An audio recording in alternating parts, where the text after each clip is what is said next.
Hello, this is Sam with BlindShell. In today's tutorial, I'm going to show you how to insert the SIM card and SD memory card in your BlindShell mobile phone. First, we need to take off the back cover. If you're looking at the back of the phone, down in the bottom left, you'll find a little notch for your fingernail. This will allow you to pull off the back cover. At the top of the battery, once again, there's a little notch for your fingernail. You can just pull the battery right out. Now underneath the battery, you'll see the two SIM card slots down at the bottom and the SD memory card slot, which is on the right side. We're going to insert a SIM card in the number 1 SIM card slot, which is the one on the right, and the card is inserted horizontally. The main thing to remember is you want the gold contacts on the card to be facing down.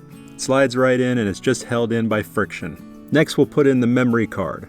The phone will support memory cards up to 32 gigabytes. The cover to the memory card slot is actually attached by a hinge, and to unlock it, you just simply slide it to the right. It's a very short distance, you'll hear a little click, and then the cover will be able to swing up. Put your memory card in there. Once again, you want the metal contacts to be facing down. Lower the cover back down on top of the memory card. Then simply slide the cover to the left until you hear a click. You can reinsert your battery. And finally, the rear cover just snaps back on. Thank you very much for watching. Be sure to visit our YouTube channel for more tutorials.